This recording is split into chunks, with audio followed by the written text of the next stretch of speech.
My name is Liam Carter, and I want to tell you the exact moment I realized my family had spent 33 years loving two sons completely differently, and only one of them was getting the full version.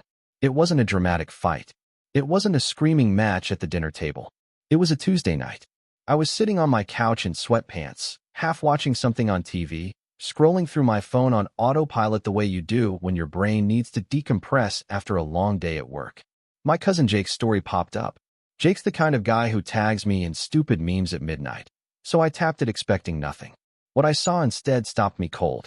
It was a photo of an invitation. Thick ivory cardstock. Gold foil lettering so precise it looked like it had been cut by a machine. A border of fairy lights printed around the edges. And in the center, in calligraphy that probably cost more than my monthly car payment, the words, "You're invited to celebrate Daniel James Carter's 30th birthday. The Whitmore Estate. September 14th, black tie optional. September 14th. My birthday. The birthday I have shared with my younger brother Daniel for 30 years. The date that has belonged to both of us since 1993. And there was one name on that invitation. One. I zoomed in. Read it again. Then again. Then I sat up straight on that couch and felt something shift in my chest. Not the hot sting of anger, not the blur of tears, but something colder and heavier. A clarity that felt like a door I had been pushing against for 3 decades just clicked shut from the other side. My parents didn't forget to put my name on that invitation.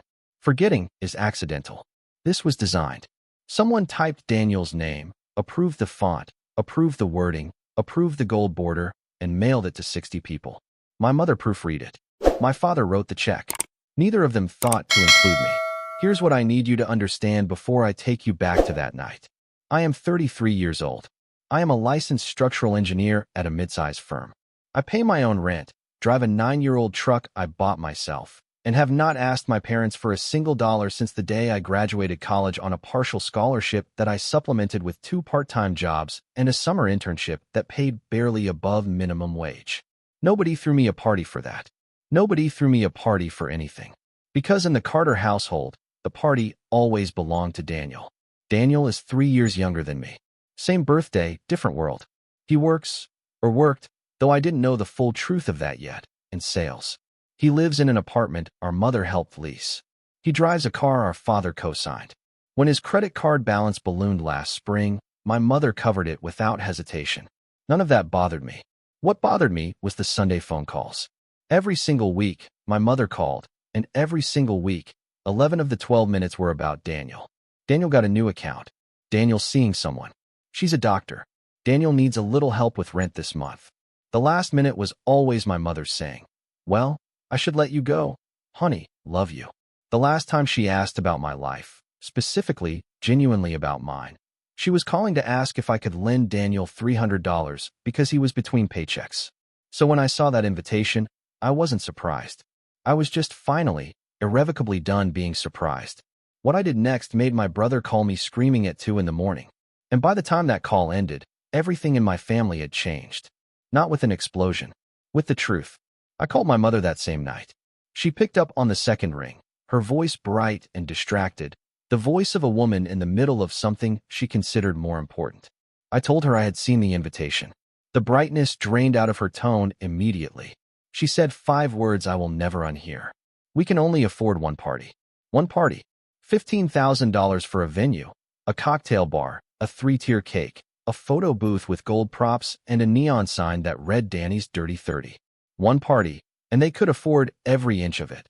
They just couldn't afford a single line on an invitation that said my name.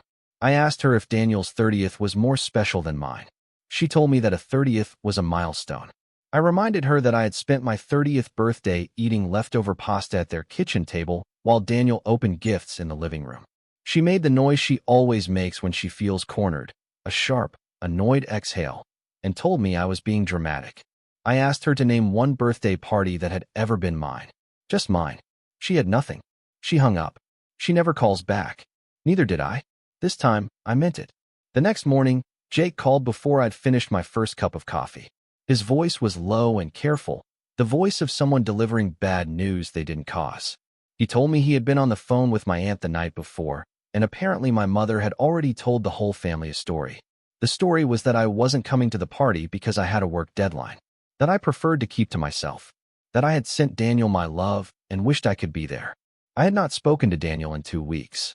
I had not sent anyone anything. I stood at my kitchen counter and let that settle into me slowly, like cold water filling a room. My mother hadn't just excluded me from the invitation. She had built a cover story. She had manufactured a version of me. Cooperative, unbothered, quietly independent Liam, who cheerfully opted out and wished everyone well from a distance. A version that asked no questions, caused no discomfort, and required nothing from anyone. If I stayed quiet, that version would become real. Every aunt, uncle, and cousin at that party would walk away thinking Liam chose not to come. Liam's always been the low-key one. Liam doesn't need this stuff. I'm not the son who was left out. I'm the son who left. I picked up my phone and called Daniel. He read my text at noon and didn't reply until nearly 7 that evening. His message said, "Mom told me you were busy with work. It's fine, Liam. Don't make this weird. Don't make this weird." Like I was the one who made it weird. Like I was the one who designed an invitation for a birthday we have shared for 30 years and left off the other person who shares it. I called my father next. He answered with the tone of a man who already knows why you're calling and wishes you hadn't. He said, "Your mother handles the planning, son." I told him there was no invitation for me. He sighed the long, slow, practiced sigh of a man who has been perfecting conflict avoidance for 3 decades. He said he would talk to her. We both knew he wouldn't. He told me not to do anything I'd regret. I told him I had spent 33 years regretting not doing anything. He had no answer for that. We said goodnight. That same night, Daniel sent me one more message. Also, Mom said to tell you she'll save you a slice of cake. A slice of cake. From a $15,000 party on my birthday that I wasn't invited to. She'd save me a slice. I stared at that message in the dark for a long time. And then I made a decision that I have never once regretted. My brother offered me a slice of my own birthday. I decided to bake the whole thing myself. Saturday morning, I sat at my kitchen table with a notebook and a pen and did something I had never done in 33 years of living. I planned my own birthday. I called a small farm-to-table restaurant downtown called Birchwood and Rye. Exposed brick walls, candles on every table, the kind of place where the staff remembers your name by your second visit. I booked their private back room for 14 people. Saturday, September 27th, 2 weeks after Daniel's party. Then I opened my notebook and wrote names. Marcus, my best friend since university, the one who drove 4 hours in the middle of the night when my furnace blew out in January. Theo, who teaches high school history and has sent me a birthday text at exactly midnight every year for 11 years without exception. Priya and Sam from work. Jake, of course. My cousins Nate and Jordan, who have always treated me like I matter. 11 names. 3 blank lines. I stared at those lines. Here is what nobody tells you about planning your own birthday at 33. You realize how completely you have outsourced the question of what you actually want. I did not know what theme I would choose. I did not know what kind of cake I actually preferred when nobody else was doing the choosing. I had spent so many years adjusting to whatever Daniel wanted that I had lost the shape of my own preferences entirely. Some seats were better left empty than filled with obligation. I decided to leave one open for whoever life was about to send me. Life, as it turned out, had been waiting for exactly this moment. 2 days after Daniel's party, a message appeared in my Instagram requests.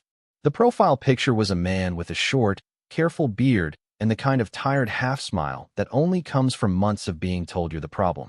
The name said Connor Walsh. The message said, "Hi Liam. You probably barely remember me. I was Daniel's closest friend for 7 years. I say it was because your brother cut me off 6 months ago without explanation. I saw what happened with your birthday. I know what it feels like to be erased by Daniel Carter. If you ever want to talk, I'm here." I read it 3 times. Connor Walsh. The name surfaced slowly. He had been at every family Christmas for years. He had helped Daniel move apartments twice. He was in at least 3 family photos I could remember from holidays. And then about 6 months ago, Daniel had mentioned casually that Connor had become toxic, jealous, unstable, spreading stories. My mother had stopped asking about him within the week. Nobody questioned it. Daniel declared it. My mother enforced it. And Connor vanished, just like that. I did not respond immediately. I just sat with 3 words repeating in my head. Erased by Daniel. He didn't say dropped or ghosted. He said erased. The same word I had used with Jake 3 nights before. That is not a coincidence. That is a pattern. I met Connor at a coffee shop on the other side of town, far enough from my parents' neighborhood that nobody would recognize us and report back. He looked thinner than I remembered. He ordered black coffee and wrapped both hands around the mug like he needed to hold on to something. I told him I knew something was off about Daniel's so-called promotion. A colleague of a colleague had mentioned that Daniel's desk at Hartwell Group had been empty for months. Connor exhaled like a man who had been holding his breath for half a year. He told me everything. Daniel had been let go 4 months ago, quietly, without press, without a lawsuit. Client performance metrics. It came out that he had been inflating his numbers for over a year, padding reports to make campaigns look more successful than they were.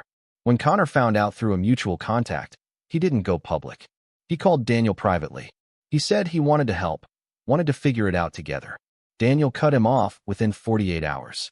Told my mother that Connor was spreading lies because he was jealous. My mother blocked Connor on every platform and sent a message to their shared friend group. Connor is no longer welcome in this family. Connor took a sip of his coffee. His hand trembled slightly. Your brother doesn't lie because he's cruel, he said. He lies because he's terrified that without the title, without the success, your parents, your mother, won't look at him the same way. Diane's love isn't unconditional. It's a performance review. I sat with that because Connor had just described the engine that had been running my entire family for 30 years. My mother didn't love Daniel more because he was better. She loved the version of Daniel that made her feel like she had won something. And Daniel had spent his whole life performing for the audience of one person who never once turned to see what she was missing standing right beside him. Connor looked across the table at me. I didn't reach out to get revenge, Liam. I reached out because you deserve to know that the person who erased you is also erasing himself. I looked at my guest list in my mind. One blank line just filled itself. The Sunday after Daniel's party, I drove to my parents' house for dinner. I needed to see it for myself, not through Instagram, not through Jake's texts, but with my own eyes, in that house, at that table. The living room had already become a shrine. Framed photos from the party lined the mantel. Daniel cutting the cake. Daniel with my mother, her arm around him, both of them beaming. A poster-sized print of Daniel in his blazer leaning against the dining room wall, waiting to be hung. 9 photos on the mantel. Not one included me. Not one acknowledged that September 14th had ever belonged to 2 sons. My mother saw me from the kitchen doorway. Her smile froze for exactly 1 second before she recovered. She pulled me into a hug and said I had missed a beautiful party. I asked what she had told everyone. She said she told them I was swamped with work. She said it without hesitation, without guilt, with the fluency of someone who has repeated a lie until it has become indistinguishable from the truth in their own mind. Daniel arrived 20 minutes late, still glowing. He greeted everyone with handshakes and laughter, the whole room reorganizing itself around him like furniture being moved for the sun. When he saw me, he stopped for half a beat. Then the smile snapped back. Hey, Liam. Didn't think you'd make it. I said, wouldn't miss family dinner. My mother served the roast and immediately launched into a recap of the party for anyone who hadn't attended. Midway through pouring wine, she said to the table, I wish Liam could have been there, but our boy had a brutal deadline. You know how engineers are. My Aunt Susan, sitting 2 chairs from me, turned and said quietly, Wait, Diane, wasn't Liam's birthday also the 14th? The table went still. Not long. Just long enough for everyone to feel it. My mother laughed. Bright, practiced, instant. Oh, Liam doesn't really do parties. He's always been low-key. Right, honey? Every face at the table turned toward me, waiting for me to nod, to play the version she had written. The easy son, the one who never needs anything. I said, I actually love parties. I just haven't been invited to one in a while. The silence that followed was the most honest thing that had happened in that house in years. Daniel stared at his plate. My mother's smile hardened at the edges. Aunt Susan's expression shifted from confusion to something quieter, something that looked like recognition. After dinner, my mother raised her glass for the toast she had clearly been rehearsing. She talked about Daniel's career, his growth, his future, his promotion at one of the best firms in the state. I sat perfectly still, thinking about an empty desk and a man who had spent 4 months performing a job he no longer had. She finished, Daniel, you are the son who makes me proud every single day. Every glass went up. Not a word for me. Not a single syllable. I was sitting at that table on my birthday weekend, listening to my mother toast one son and pretend the other occupied no space in the room whatsoever. Aunt Susan didn't raise her glass immediately. She waited. Then she leaned toward me, voice low enough for only me. "Happy birthday, Liam." I looked at her. She held my gaze with steady, clear eyes. The kind of look that says I see exactly what is happening here, and I am sorry it took this long for someone to say so. 2 seconds of being seen. I memorized it. I left before dessert. Nobody asked me to stay. Back in my apartment that night, I opened my laptop and added Connor's name to the guest list. One blank line remaining. I decided to leave it open. Some seats belong to whoever shows up because they genuinely want to be there. September 27th. The back room at Birchwood and Rye looked nothing like the Whitmore estate and was better in every way that matters. A long wooden table, mismatched candles, mason jars stuffed with wildflowers, a handwritten menu propped against an olive oil bottle. Marcus arrived first. Theo came in behind him holding a bag of ridiculous gold party hats from a dollar store that said "Birthday King" in reflective letters. Priya and Sam came straight from the office. Jake walked in carefully balancing a white cake box with both hands like it contained something irreplaceable. He set it on the table and opened the lid. White buttercream, simple piping, and written across the top in blue frosting. Just Liam. Finally, I stared at those 3 words for a long time. My throat tightened. Jake watched my face. I told him it was exactly right. Connor arrived last. He stood in the doorway with a bottle of Pinot Noir and a nervous half-smile, scanning the room like a man who isn't sure he's allowed to belong somewhere good. I crossed the room and shook his hand. He exhaled. For the first time in 33 years, every person at my birthday was there because they chose to be. No guilt, no obligation, no performance. When dinner was winding down, Marcus stood and tapped his glass. The table went quiet. Marcus has a voice built for silence. He told the story of the night his car broke down on the highway in a blizzard, negative temperatures, 11 at night, 70 miles from home. He said he called me. He said I didn't ask a single question. I just got in my truck and drove. That, he said, pointing at me, is the kind of man you are. And the fact that it took 33 years for someone to throw you a party that's actually yours is a problem that this room is fixing right now. Theo went next. Priya, Sam, Jake, each one with a story I had forgotten I'd done. Covering a project when Sam's father was in the hospital, showing up at Priya's door with food when her daughter was sick, driving Marcus to an early flight without being asked. Small things. Quiet things.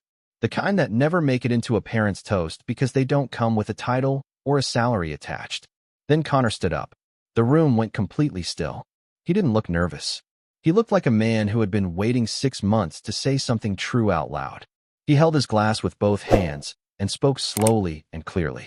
He said he hadn't known me long, but he knew what it felt like to be cut out by someone you trusted. He knew what it felt like to tell the truth and be rewritten as the villain for it. He said, Liam doesn't need to inflate a title to feel important.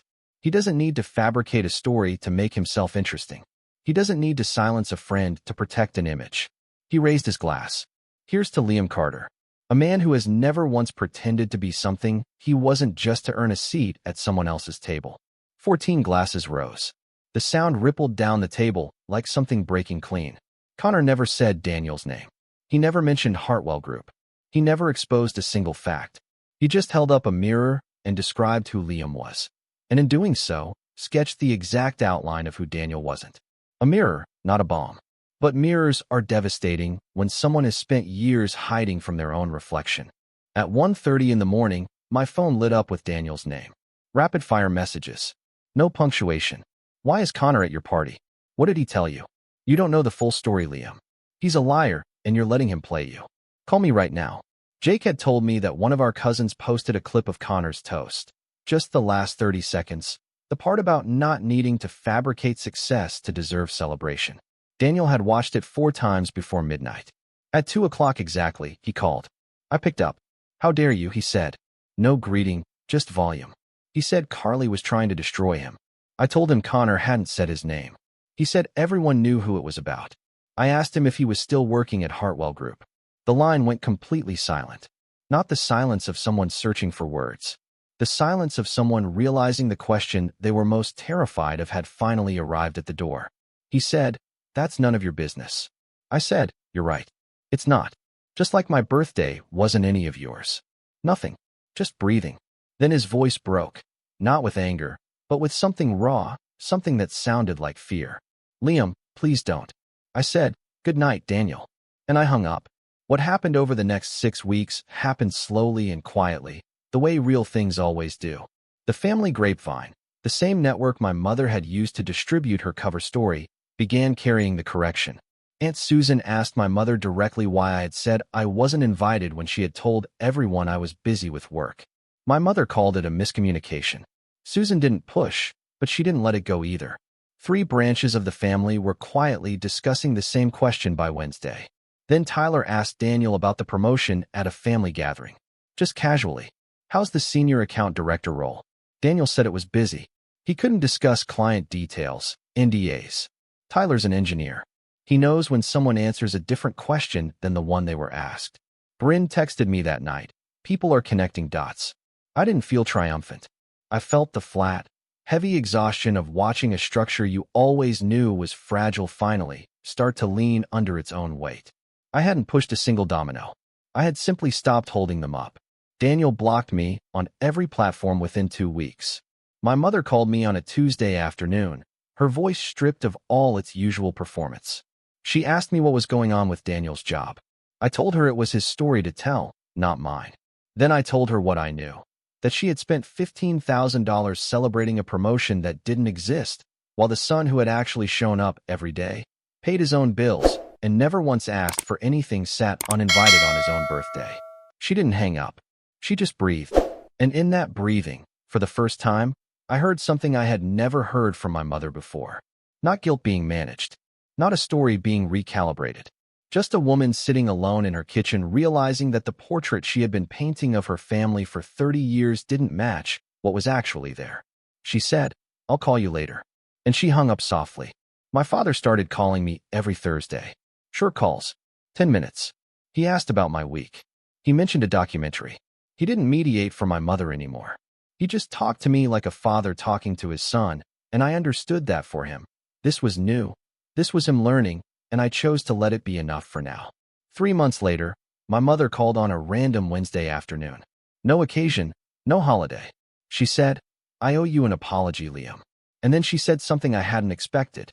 She said she thought she had been so afraid of losing Daniel, so afraid that if she didn't give him everything, he would fall apart, that she had simply stopped seeing what she was losing on the other side.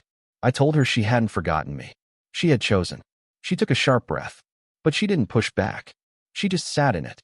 "I know," she said, "and I'm sorry." I told her it didn't fix 33 years, but it was a start. I am writing this from my kitchen table on a Saturday morning in late November. Coffee in hand. Sunlight coming through the window in long, clean lines. The apartment is quiet. Not the heavy quiet of being left out, but the easy quiet of someone who has chosen peace and means it. On my calendar, September 14th of next year has 2 words written on it in block letters. My birthday. No slash. No and Daniel. No shared billing. Just mine. I texted Connor last week. "Same time next year?" He replied in under a minute. "I'll bring the speech. Here is what I want you to take from this, because this is the part that matters most. I didn't get revenge. I didn't blow up my family. I didn't expose anyone publicly or wage a campaign or demand an audience. I threw a birthday party. My own. With my own people. For the first time in 33 years. And the simple act of celebrating myself, quietly, honestly, without permission, cracked open 30 years of a story my family had been telling without ever asking if it was true. If you have spent years being the one they forgot to invite, the one whose name didn't make the invitation, the one who got a slice of cake instead of a seat at the table, I want you to hear this clearly. You are allowed to build your own table. You have always been allowed. You were just waiting for someone to tell you. The chair at the head fits perfectly. Sit in it.